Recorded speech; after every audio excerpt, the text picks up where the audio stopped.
안녕하세요, 민티저입니다. 쿨타임이 좀 찬 것 같아가지고 제온을 다시 들고 와봤습니다. 이거 모델 이름은 제온 E5-2630V3라고 하는데, 사실 이제 이런 구형 서버 CPU들은 예능 영역으로 간지 좀 됐다고 생각이 들긴 해요. 그래서 시작부터 말씀을 드리지만 실제로 살 생각보다는 그냥 재미로 보시는 걸 추천드릴게요.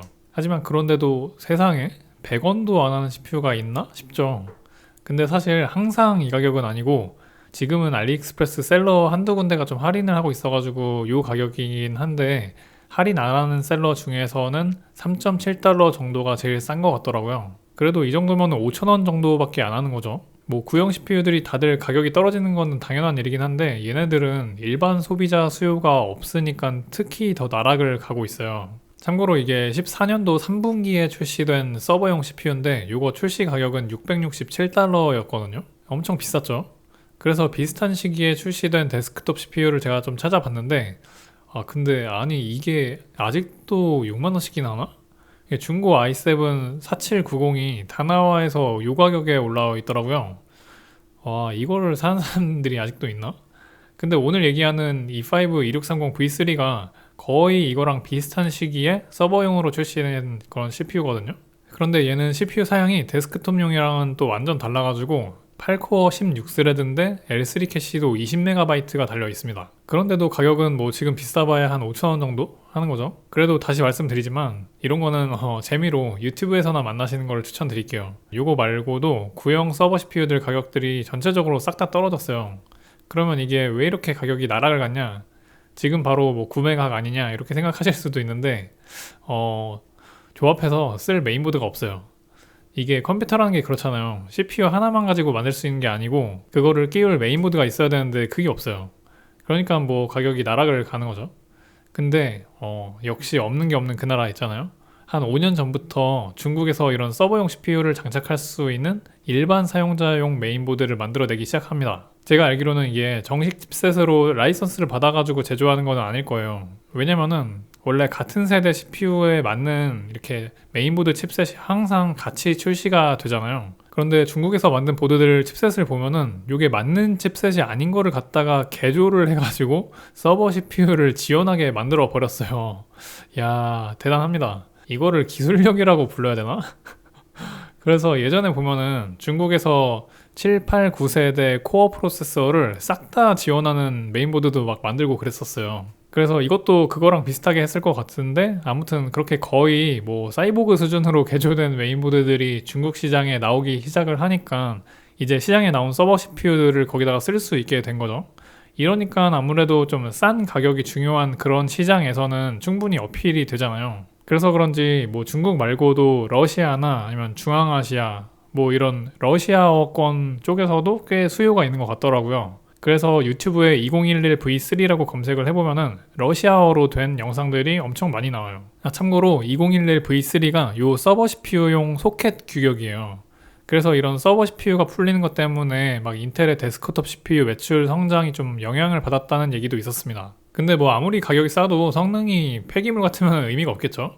해서 오늘 얘기할 CPU 요거 2630V3 CPU 클럭이 얼마냐면은 기본 클럭이 2.4GHz? 폐기물 맞나? 아니 2.4GHz는 좀 너무 낮긴 하죠. 물론 클럭이 CPU 성능의 전부는 아니지만 요즘은 뭐 셀러론도 기본 클럭이 3.4GHz씩 하는데, 요거는 뭐 속도 느려서 어떻게 이걸 써요 라고 했는데 또 사람들이 진짜 기가 막힌 방법을 찾아냈어요. 보통 CPU에는 이제 부스트 클럭이라고 하는 게 있는데, 이게 CPU가 할 일이 많을 때 순간적으로 속도를 확 높여서 빨리 처리해주는 그런 기능이거든요. 여기 기능이 제온 CPU에도 있는데, 이게 켜지면은 얘도 평소에는 2.4기가였는데 3.2GHz까지 올라가게 돼요. 그러면은 꽤 올라가는데? 이러면은 나쁘지 않을지도? 그런데 이 최고 부스트 클럭은 CPU에 있는 모든 코어가 다 그 속도로 작동을 하는 게 아니고 한두 개 정도만 그렇게 되는 거거든요.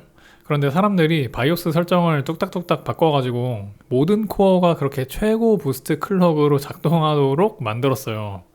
야, 진짜 대단한 분들이 많죠. 그것도 일이 많을 때만 그런 게 아니고 그냥 평소에도 쭉 그렇게 최고 클럭으로 작동을 하게끔 바꿔버렸어요. 이런 거는 이제 뭐 인텔에서는 전혀 의도하지도 않았고 예상하지도 않았던 그런 거죠. 그냥 막 개조를 한 거예요. 그랬더니 성능이 생각보다 많이 올라갔던 거죠. 그러니까 결국 데스크톱 신제품 CPU들이 덜 팔려요. 어떻게 보면 이거는 인텔만이 아니라 전체 PC 시장에다가 약간의 영향을 미쳤을 것 같아요. 이런 애들이 뭐 한두 모델이 아니에요.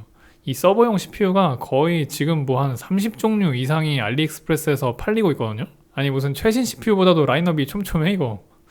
물론 아무리 그래도 최신 CPU를 절대로 뛰어넘을 수는 없어요. 성능은 훨씬 떨어져요. 그런데 싼 가격에 이제 스레드 뽕을 감상하기에는 이거보다 좋은 게 없는 거죠. 그래서 이렇게 배경 설명을 한번 드렸는데 정말 이 CPU가 폐기물인지 확인하는 시간을 갖도록 하겠습니다. 일단 사양은 이렇게 맞춰봤어요. 그래픽카드는 GTX 1660 슈퍼로 조합을 해봤고요. 메모리는 서버용 DDR4 1866MHz인데 3866MHz 아닙니다.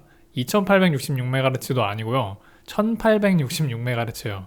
이 CPU는 메모리 오버클럭도 안 되고 최고로 지원할 수 있는 메모리 속도가 1866MHz가 한계예요. 그래서 사실 이게 제일 아쉽긴 해요. 아무튼 전체적인 사양은 이렇게 되는데 첫 번째로는 디아블로4 플레이를 해봤어요. 지금 풀 HD 해상도의 옵션은 매우 높음으로 돌려본 거거든요. 던전 하나 들어가서 돌아봤는데 평균 프레임은 한 90 정도 나오고 하위 1% 프레임도 50 정도 나오더라고요. 나쁘지 않은데? FPS 게임이 아니니까 이 정도 프레임만 나와도 어느 정도는 게임하는데 무리는 없을 거거든요. 그리고 제가 옵션도 지금 최상으로 해놨는데 이것도 어느 정도 옵션 타협을 좀 해주면 훨씬 더 괜찮을 거고요. 그리고 디아블로 권장 사양을 보시면은 사실 지금 이 CPU보다도 더 낮은 수준이 이제 권장 사양이라서 이게 잘 안 돌아가는 게 사실 이상한 거죠. 그리고 여기 보시면은 그래픽카드에 로드율이라는 게 나오는데 이게 100%로 올라갈수록 제 성능을 발휘하고 있는 거고요. 그럴수록 이제 게임이 부드럽게 되거든요. 근데 그렇게 되려면은 이제 CPU 성능도 비슷한 등급을 맞춰줘야 돼요.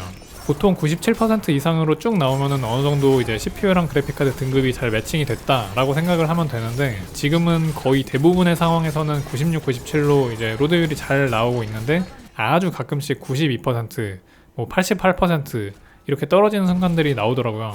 그래서 아주 살짝 CPU의 성능이 모자란 것 같긴 하다 라고 생각을 하면 될 것 같아요. 그래도 뭐 눈으로 봤을 때 끊긴다는 느낌은 없어요. 그리고 가격이 일단 5,000원이죠 이 CPU. 그런데 지금은 디아블로4는 컴퓨터 사양 때문에 끊기는 문제보다는 서버렉이 좀 심한 것 같더라고요. 무슨 마을 밖으로 막 이동을 할 때나 포탈을 탈 때나 그럴 때 막 미친 듯이 끊기는데 이거는 내 컴퓨터 사양이랑은 좀 상관없이 끊겨요. 디아블로4가 그런 건 좀 빨리 개선이 되면 좋겠습니다. 그리고 여기 위에 CPU 전력 소모량이 무슨 4W 뭐 이런 식으로 나오고 있는데 요거는 오류 값이에요. 이게 듣기로는 제가 이렇게 개조된 중국산 메인보드에서는 전력 소모량이 오류로 측정이 안 되는 현상이 많이 일어난대요. 그래서 이렇게 이상한 값이 나오고 있는데 경험상 보통 120에서 130W 전후로 전력 소모를 하더라고요. 이 정도면은 일반적인 데스크톱 CPU랑 비교를 해서 엄청 차이가 나는 정도는 아닌 것 같아요. 뭐 데스크톱 CPU도 워낙 종류에 따라서 사용 전력이 이제 천차만별로 차이가 나긴 하죠. 아무튼 중간 정도 되는 것 같습니다. 그리고 시네벤치 릴리즈 23 측정도 해봤는데 싱글코어 성능은 확실히 엄청 딸려요. 이게 766점이면 사실 라이젠5 1600보다도 많이 낮은 수준이고요. 그리고 최신 CPU들은 거의 2000점 가까이까지 나오거든요. 그러니까 얼마나 성능 차이가 많이 나는지 대충 감이 오시죠. 그런데 멀티코어 점수는 또 어느 정도 따라와요. 7344점이면요 이게 당연히 최신 CPU들하고는 또 차이가 많이 나고 그냥 비교를 했을 때 코어 i5 9600K보다는 좀 높은 거예요. 이게 9600K가 거의 대충 한 6600점 정도 나오거든요. 그런데 걔는 이제 6코어 6스레드고 이 서버 CPU는 8코어 16스레드니까 체급 자체가 다른 데서 차이가 생기는 거죠. 물론 코어 개당 성능은 또 당연히 9600K의 압승입니다. 그런데 앞으로는 게임을 포함한 뭐 소프트웨어 개발 방향이 조금 더 멀티코어 친화적인 쪽으로 될 테니까 어라? 할 수 있는 그런 포인트가 있는 거죠. 하지만 그래도 다시 말씀을 드리지만 굳이 이런 모험을 안 해도 돼요. 그냥 정품 중고 CPU를 중고나라에서 사는 게 가장 가성비가 좋다는 생각을 합니다. 그래서 오늘의 결론은 인텔 화이팅!